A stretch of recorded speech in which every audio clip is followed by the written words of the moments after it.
ఈ మధ్యకాలంలో వచ్చే కేసెస్ ఏవి ఎక్కువగా వస్తుంటాయి, ఏవి ఎక్కువగా మీకు వస్తుంటాయి? అంత చేతులు ఎత్తేసిన కేసులు, సపోజ్ హెల్ప్లెస్ మా దగ్గరికి వస్తాయి. ఇప్పుడు రుమటైడ్ ఆర్థరైటిస్ ఉంటుంది. రుమటైడ్ ఆర్థరైటిస్ లో వాళ్ళు కార్టిజాన్ స్టెరాయిడ్స్ పెట్టుంటారు, ఇంకా వీక్ అయిపోయి కిడ్నీ ప్రాబ్లం వచ్చి వాళ్ళు వస్తారు రెఫరెన్స్ పెయిన్స్ తగ్గాలని చెప్పి. బ్యాక్ పెయిన్ లో lumbar spondylitis, disc prolapse, sciatica వాళ్ళు అట్లా నెంబర్ ఆఫ్ కేసెస్ వస్తాయి. సమస్యలకు 100% ట్రీట్మెంట్ గ్యారంటీ. 20 సంవత్సరాల ఎక్స్పీరియన్స్ కలిగిన అంతర్జాతీయ హోమియో వైద్యులు డాక్టర్ బెల్లంకొండ నాగేశ్వరరావు గారి ఆధ్వర్యంలో హోమియో ద్వారా 100% ట్రీట్మెంట్. For appointments 8121998560. మీ ఆరోగ్యం మా భరోసా. ఓం మహాగణాధిపతయే నమః. ఓం గురుభ్యో నమః. ఓం శ్రీమాత్రే నమః. ఓం పితృదేవతాభ్యో నమః. ప్రేక్షకులందరికీ కూడా ఆ లలితాంబిక అమ్మవారి యొక్క అనుగ్రహం పరిపూర్ణంగా కలగాలని కోరుకుంటూ ఈరోజు మనం చెప్పుకోబోయేటువంటి టాపిక్ ఏమిటి అంటే, ఏ గ్రహం అంటే మనకి రవి నుంచి శని వరకు సప్తగ్రహాలు, రాహుకేతువులు ఛాయాగ్రహాలు. ఈ గ్రహాల్లో ఏ గ్రహం బాగోకపోతే ఎటువంటి ఫలితాలు, బాగుంటే ఎటువంటి ఫలితాలు, ఒకవేళ బాగోనట్లయితే మీకు జరిగే ఫలితాలను బట్టి మీరు ఏ పరిహార మార్గం చేసుకుంటే మీకు ఆ గ్రహ సంబంధించినటువంటి మంచి ఫలితాలు వచ్చి మీరు ఏ రకంగా మీరు లబ్ధి పొందుతారు అనేటువంటి విషయాన్ని ఇప్పుడు మనం తెలుసుకుందాం. కేతు గ్రహము మనకి సౌత్ నోడ్ అని చెప్పుకున్నాం. కేతు గ్రహానికి రాహుకి ఎలా అయితే నార్త్ నోడ్, సౌత్ నోడ్. శాస్త్రాల్లో శనివత్ రాహువు, కుజవత్ కేతువు అని చెప్పడం జరిగింది. అంటే కుజుడు ఇచ్చే ఫలితాలు కేతువు కూడా ఇస్తాడు, శని ఇచ్చే ఫలితాలు రాహు కూడా ఇస్తాడు. అంటే ఆ రకమైనటువంటి రిజల్ట్స్ ఇస్తారు అనేటువంటిది, అలా ప్రవర్తిస్తారు అనేటువంటిది. అయితే ఇక్కడ కేతుగ్రహము పర్టికులర్గా మీకు చిత్ర విచిత్ర గ్రహము అంటారు, చిత్రవర్ణము అంటూ ఉంటారు. అంటే ఏంటి, డిఫరెంట్గా ఆలోచించాలి, డిఫరెంట్గా ఏదైనా చేద్దామా అనే ఆలోచనలు ఇస్తూ ఉంటాడు. ఒకవేళ ఆలోచన స్థానానికి కనుక సంబంధం వస్తే, లేదు ఒక్కొక్కసారి అంటే సపరేటివ్ ప్లానెట్ అంటూ ఉంటారు కేతు. ఎందుకు సపరేటివ్ అండి, ఏమి అతనికి అదే పని అంటే కాదు. ఇక్కడ మీరు ఇది లాస్ట్ లైఫ్ అనుకోండి, మీది కేతువే ఇండికేట్ చేస్తాడు ఇది లాస్ట్ లైఫా ఇంకా జన్మలు ఉన్నాయా అనేటువంటిది. లాస్ట్ లైఫ్ అనుకోండి, భవబంధాల నుంచి విముక్తి కలిగిస్తూ ఉంటాడు ఆయన. అంటే ఏంటి, నాకు ఎండ్ అయిపోవాలి కదా, అందుకని ఏంటి భార్య పిల్లలు వీటన్నిటి నుంచి అని అనుకుంటారు. అలా అని కాదు, అందరూ ఉంటూ వాళ్ళ మీద అనవసరమైన ఎక్స్పెక్టేషన్స్ నుంచి దూరం చేస్తారు. వాళ్ళని దూరం చేయాలని రూల్ లేదు. చాలామంది ఏమనుకుంటారంటే వాళ్ళనే దూరం చేస్తారనుకుంటారు. వాళ్ళని దూరం చేస్తాడు, చేయడం కాదు, కానీ ఆ బంధాల నుంచి ఉన్న ఎమోషన్స్తో కట్ చేస్తాడు. ఎమోషన్ ఏమి ఉండదు అక్కడ. ఎందుకంటే అవి నేను ఇప్పుడు లగ్నంలో ఉన్నాడు అనుకోండి కేతువు, వాళ్ళ మీద వాళ్ళకి పెద్దగా ఏమీ ఉండదు, ఏముంది ఏదో ఒకటి అట్లా వెళ్ళిపోవచ్చాను. కుటుంబ స్థానంలో ఉన్నాడు, కుటుంబంతో పెద్దగా అటాచ్మెంట్స్ ఏముండవు, ఉంటుంది అంతా చేస్తూ ఉంటారు, కానీ వీడు నా వాడనే ఫీలింగ్ ఉండదు. 3వ స్థానంలో ఉన్నాడు అనుకోండి, సిబ్లింగ్స్తో పెద్దగా అటాచ్మెంట్స్ ఉండవు. 4లో ఉంటే మెటీరియల్ థింగ్స్తో పెద్దగా అటాచ్మెంట్స్ ఉండవు వాళ్ళకి. గృహమని, వాహనమని, ప్లేస్ అని ఏముండదా, ఉందా ఉంది, లేకపోతే లేదు అనుకుంటుంటారు. అదే 5వ స్థానంలో ఉంటే సంతానంతో, 6వ స్థానంలో ఉంటే మేనమామ వరుస వారితో, 7వ స్థానంలో ఉంటే జీవిత భాగస్వామితో, 8మంలో ఉంటే పెద్దగా అంటే నేనేదో పెద్దగా జీవించేసేయాలి అట్లాంటివి ఏం పెట్టుకోరాలు. అంటే ప్రాణం మీద పెద్దగా ఆశలు పెట్టుకోరు 8మంలో ఉన్నప్పుడు సర్వసాధారణంగా. అదేవిధంగా 9వ స్థానంలో ఉంటే తండ్రితోని అటాచ్మెంట్స్ లేకపోవడం, అదేవిధంగా స్పిరిచువల్గా బాగా వెళ్ళడం. 10మంలో ఉంటే వాళ్ళకు ఉద్యోగం అంటే వ్యాపారాలు కలిసి రావడం, ఉద్యోగంలో పెద్దగా వాళ్ళు చేయడానికి పెద్దగా ఇంట్రెస్ట్ చూపించకపోవడము. లాభస్థానంలో ఉంటే అప్పుడు బిజినెస్ మూలంగా కొంత చూసుకోవాలి, జాగ్రత్తగా ఉండాలి. 12లో ఉంటే వివాహ జీవితం మీద ఎఫెక్ట్ ఇస్తూ ఉంటుంది. అంటే ఏంటి, ఈ కేతువు వైరాగ్యానికి, జ్ఞానానికి, నాకేమీ వద్దు అనేటువంటి డిటాచ్మెంట్కి కారకుడు. మరి ఇదే కేతు బాగుంటే ఏం చేస్తాడు అంటే, బాగుండడం అంటే శుభగ్రహాలతో ఉన్నాడు అనుకోండి కేతు, అప్పుడు స్పిరిచువల్ నాలెడ్జ్ బాగా ఇస్తాడు. స్పిరిచువాలిటీ అంటే ఈ విశ్వంలో ఉన్న ప్రతిదీ కూడా భగవత్ స్వరూపమే. నేను హేట్ చేస్తున్నాను, ఒక వ్యక్తిని హేట్ చేస్తున్నాను అంటే నేను భగవంతుని హేట్ చేస్తున్నట్టే. ఏదో చిన్న పిల్లల మీద కోపపడ్డమో, లేకపోతే అవతల నుంచి తప్పు చేసినప్పుడు సరిదిద్దడం కోసం కోపాన్ని నటించడమో వేరు. Hate is different. మీరు అది ఒకటి అనుకోకండి. ద్వేషించడం కాదు, కోపపడడం వేరు, ద్వేషించడం వేరు. ద్వేషం అనేటువంటిది ఉండదు. కేవలం పిల్లలు చదవట్లేదు, కొంచెం కోపంగా మాట్లాడతారు. అంటే వాళ్ళకి సీరియస్గా తీసుకుంటున్నారు, తండ్రి లేకపోతే తల్లి సీరియస్గా తీసుకుంటుంది, అమ్మ మనం చదువుకోవాలి అనేటువంటి వాళ్ళకి అర్థమయ్యేలా చెప్పడం, కొంచెం సీరియస్గా చెప్పడం ఈజ్ డిఫరెంట్. ద్వేషం ఈజ్ డిఫరెంట్. కేతువు బాగున్నాడు అనుకోండి, ద్వేషాలు ఇట్లాంటివన్నీ చాలా మటుకు తగ్గుతాయి. ఎందుకంటే వాట్ ఈస్ ట్రూత్, అసలు నేను ఈ భూమి మీదకి ఎందుకు వచ్చాను, నేను దేనికోసం వెంపర్లాడుతున్నాను, నేను దేని వెనకాతల పడాలి, ఏది నిజము ఏది అబద్ధం అనేటువంటి ఒక క్లారిటీ వస్తుంది. సో ఈ కేతుగ్రహ అనుగ్రహం బాగుండాలి అనుకోండి, ఎవరికైనా బాగోలేదు కేతుగ్రహం, అప్పుడు ఏం చేయాలి అంటే ఎక్కువగా మీరు చేయవలసినటువంటిది గణపతి యొక్క ఆరాధన చేయండి. అంటే మీరు ఆ మహాగణపతిని ఎక్కువగా స్తోత్రించండి, గుర్తుపెట్టుకోండి. అదేవిధంగా ఉలవలు దానంగా ఇవ్వడం చేయండి. ఉలవలు మరియు నవగ్రహాల్లో కేతు, శుక్ర, శని ఈ 3 గ్రహాల దగ్గర దీపారాధన చేయండి. వీటితో పాటు గోవులకి గ్రాసము అంటారు, గ్రాసము తినిపించండి గోవులకి, ముఖ్యంగా శనివారాలు మంగళవారాలు తినిపించండి. వీటితో పాటు కేతువు మాతామహుడు అంటారు.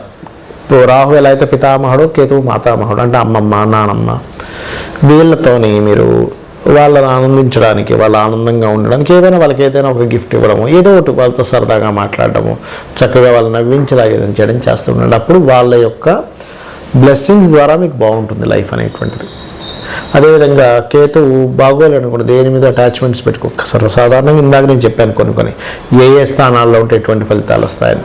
అలాగే కేతువు బాగోకపోతే మంగళవారాలు అయితే ప్రారంభించకండి పనులు. కేతుగ్రహం బాగుంటే అదే ధనయోగాన్ని ఇస్తే సాఫ్ట్వేర్స్లో తీసుకెళ్తాడు. కెమికల్ రిలేటెడ్ సంబంధించిన, అదేవిధంగా ఫార్మా రిలేటెడ్ సంబంధించిన పూర్వం చేసేటువంటి వైద్యాలు కొన్ని ఉంటాయి, మూలికా వైద్యాల మూలంగా అండ్ సాఫ్ట్వేర్లో డిఫరెంట్ ఆస్పెక్ట్స్లో తీసుకెళ్తూ ఉంటాడు కేతువు కూడా, రాహుకేతువులు. కాబట్టి ఇది బాగుంటే అనుభవించండి. కేతుగ్రహం కనుక పాపగ్రహాలతో బాగోలేడు, పోర్ట్ఫోలియో పాడైపోతే నేను చెప్పిన రెమెడీ చేసుకోండి. ఈ పరిహారం ద్వారా ఖచ్చితంగా మీరు బయటపడగలుగుతారు.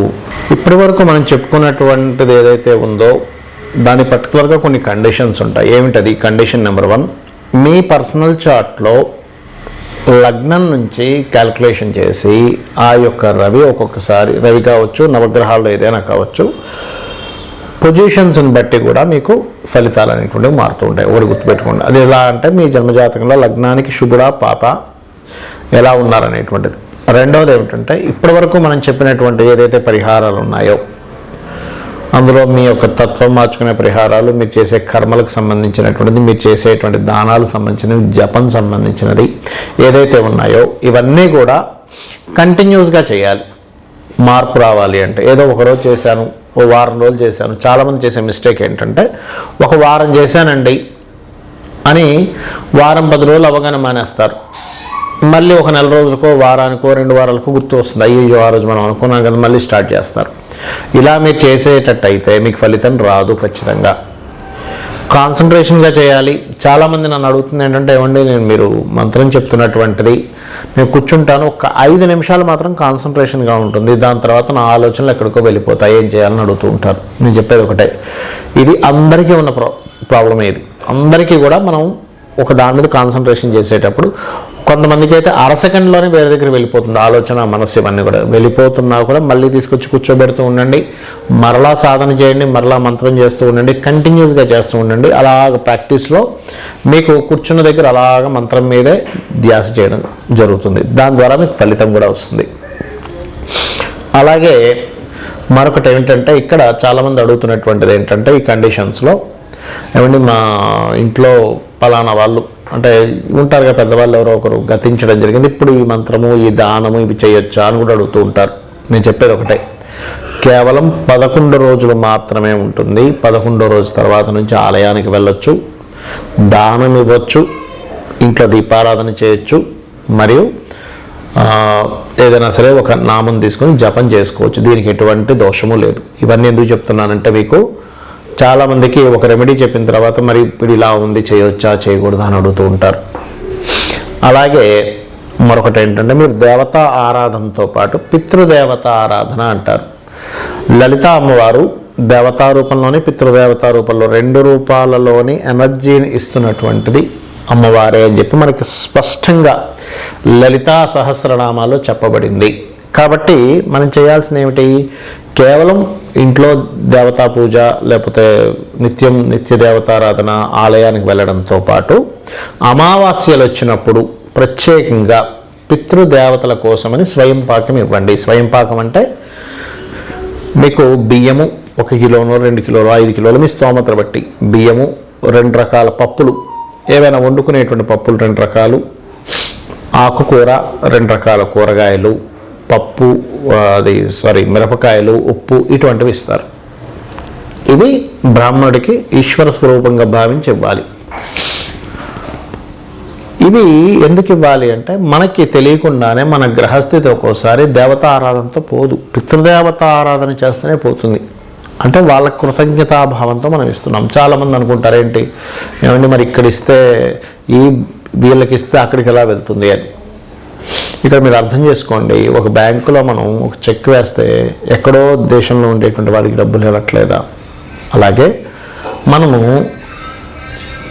ఏదైనా సరే ఈ దేవతాశక్తి కానీ పితృదేవతాశక్తి కానీ ఎలా ఉంటుంది అంటే మీకు చాలా స్పష్టంగా చూపిస్తున్నటువంటిది, మన కంటికి కనబడేటువంటిది కాకుండా కంటికి కనబడకుండా కూడా ఒక కర్మ అనేటువంటిది జరుగుతూ ఉంటుంది, ఆ ఎనర్జీ అనేటువంటి ఫ్లో అవుతూ ఉంటుంది.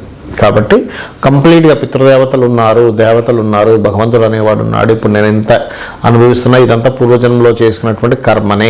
ఇది బాగా అర్థం చేసుకోవాలి. ముఖ్యంగా ఇప్పుడు నేను ఏదైతే అనుభవిస్తున్నానో అది మంచి కావచ్చు చెడు కావచ్చు, ఇదంతా పాస్ట్ లైఫ్లో నేను చేసినటువంటి కర్మ ఇప్పుడు అనుభవిస్తున్నాను. దీన్ని తొలగించుకోవడం కేవలం దేవతారాధన పితృదేవతారాధన ద్వారానే అనుకోవాలి.